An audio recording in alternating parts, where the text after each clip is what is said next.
There's no one right way to design. Design thinking is an approach to problem solving when we don't fully understand what the problem is and we can't anticipate what solutions might look like in advance. Here at MIT, design thinking is used in the mechanical engineering department to create new products, in the MIT Media Lab to develop new software, in the Sloan School of Management to imagine new businesses, and in many other places across the campus. In all of these different schools and departments, people describe their approach to design differently. But what every approach has in common is the belief that innovation fundamentally comes through iteration. One of my favorite ideas about design comes from Benjamin Irwin, who wrote a book about Lego Mindstorms.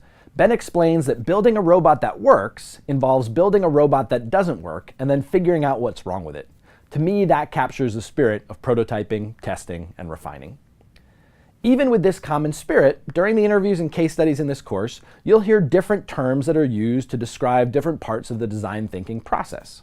The specific vocabulary for each of these general steps varies. Sometimes people talk about understanding, sometimes they talk about empathizing, sometimes people talk about testing, sometimes people talk about playing.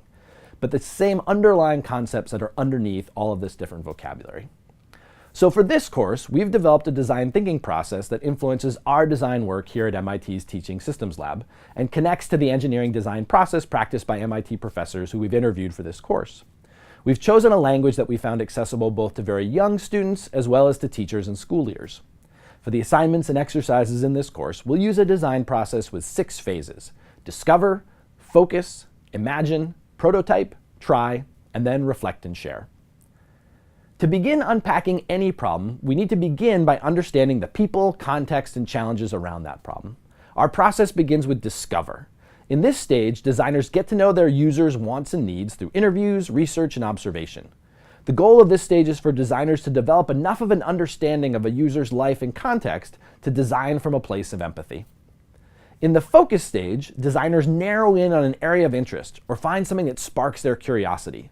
It's where they identify and set some boundaries around a challenge to find a problem that's actionable and can anchor their subsequent design work. In the next stage, imagine, designers then brainstorm possible solutions.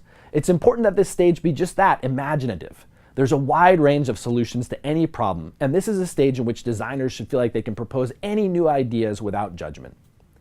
In the next stage, prototype, designers begin the iterative process of building solutions. The goal of a prototype is to create something that articulates a designer's hypothesis. Prototypes can be sketches, models, devices, drafts, storyboards, software wireframes, or anything else that lets a user interact with a solution idea. The designer tests their prototype with users in the next stage, try, in order to identify what parts of their solution work and what parts can be improved. After trying something out, designers reflect on their efforts and share their insights with others. Often these phases of prototyping, trying, and reflecting and sharing need to happen over and over again for solutions to improve. Sometimes in this process, you'll come to a better understanding of a user or a context of a challenge, and that requires you to go back to the beginning and rethink the whole problem. We draw the design process as a cycle, but it really involves lots of cycles of iteration nested within a larger process. The early phases of the process, discover, focus, to some extent the beginning of imagine, they're all about problem finding, understanding what kinds of problems would be worth addressing. The later phases of the process, imagine, prototype, try, and reflect and share, are how designers iterate through different ideas to find effective solutions. As the saying goes, the map is not the territory. We shouldn't confuse the representation for the actual process of design thinking, which is messy, contingent, and contextual. Design thinking isn't a precise set of steps or a recipe, but this representation of our process helps create a common language to get us started.